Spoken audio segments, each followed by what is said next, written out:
আমায়? আর চিনবেনি বা কি করে? এই প্রফুল্ল নামে তো কত সহস্র মেয়ে আছে, তাদের মধ্যে কেউ বা শিশু, কেউ বা যুবতী, কেউ বা সুখী, আবার কেউ বা অসুখী। এই ধরুন আমার মতো একা বিধবা মা। আমাকে তার সর্বসুখ ত্যাগ করে মানুষ করেন। বিবাহযোগ্যা হলাম আমি। আর পাত্র বিশাল জমিদার হরবল্লভ মশাইয়ের পুত্র। যদিও মেয়ে মানুষদের তাদের স্বামীর নাম নিতে নেই, তবুও আপনাদের জানার জন্য বলি, তার নাম ব্রজেশ্বর।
গরিব মানুষদের যে সুখী হতে নেই,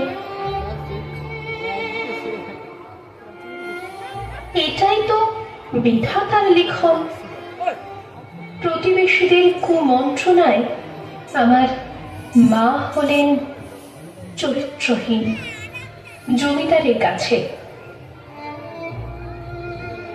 বিয়ের রাতেই পাকল গন্ডগোল। আমার শ্বশুর পরিত্যাগ করলেন আমায়, নানা কুকথা বলে।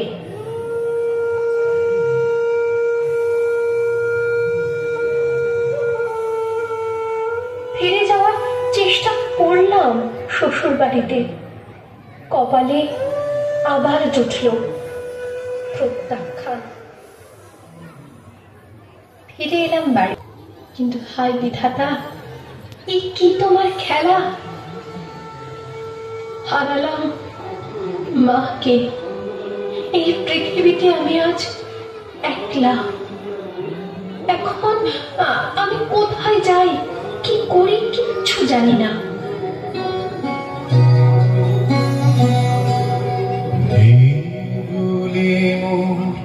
সোনার খাঁচা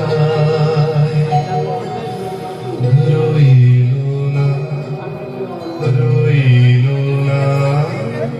সেই যে আমার নানা রঙের দিনগুলি, কান্না হাসির বাঁধন।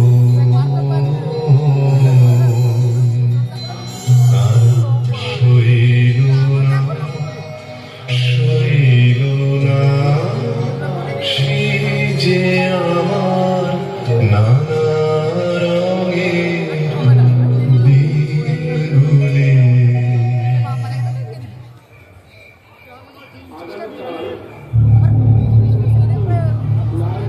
আরে ওরা কারা? কি করছো এত রাতে আমার ঘরেতে? আমার থেকে এগিয়ে আসছে কেন ওরা? কি ওরা যে আমাকে ধরে নিয়ে ধরে দিল বাইরে রাখা বালতিটাতে। পালানো অনেক চেষ্টা করলাম, কিন্তু ওদের শক্তির কাছে পরাস্ত হলাম। শুনলাম কোন এক জমিদারের হাতে তুলে দেবে আমাকে তার ভোগের জন্য। চোখে নেমে এলো অন্ধকার।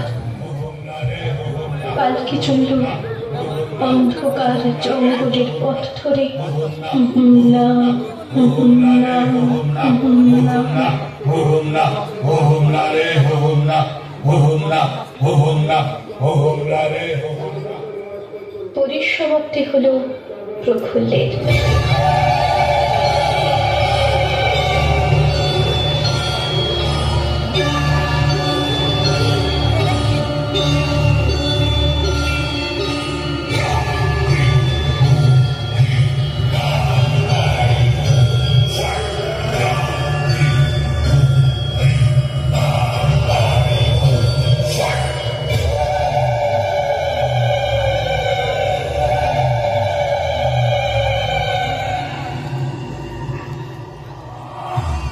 ভবানী পাঠক আমার ঈশ্বর, উদ্ধার করলেন আমাকে ওই জমিদার বাহিনীর হাত থেকে। যদিও তিনি নিজেও ছিলেন এক ভয়ঙ্কর দস্যু, সন্তানের মতো গড়ে তুললেন আমাকে। শিক্ষা গ্রহণ করলাম বিভিন্ন বিষয়ে।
আমার দেবী চৌধুরানী রূপে রুখে দাঁড়ালাম গরিবের সপক্ষে, ধনীর বিরুদ্ধে।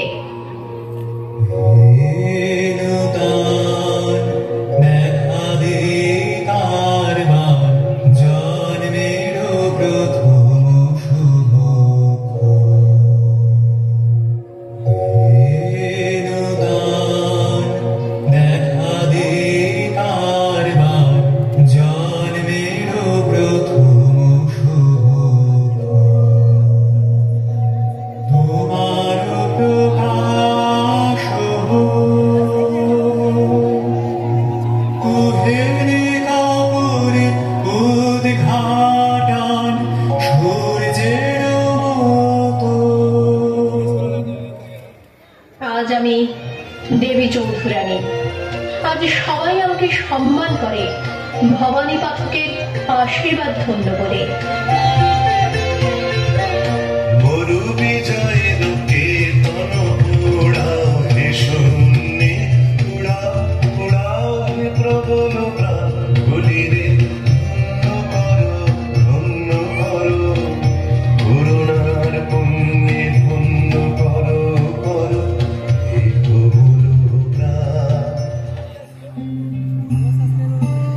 কিন্তু আজও ঘরের অন্ধকার কোণে কেঁদে চলেছে আমার মতো বহু প্রফুল্ল, কারণ তাদের হাত ধরে উদ্ধার করার জন্য ভবানী পাঠকেরাই তো আজ আর নেই, তাই হারিয়ে গেছে কালকে দেবী চৌধুরানীরাও। আসুন না সবাই মিলে খুঁজে আনি অন্তত একটি ভবানী পাঠককে, আবার সৃষ্টি করুন তিনি আমার মতো অনেক দেবী চৌধুরানী। গর্জে উঠুক তারা বঞ্চনা লাঞ্ছনার বিরুদ্ধে। তৈরি হোক লিঙ্গ, বর্ণ, জাত, ধনী গরিব নির্বিশেষে এক বৈষম্যহীন সুস্থ সমাজ।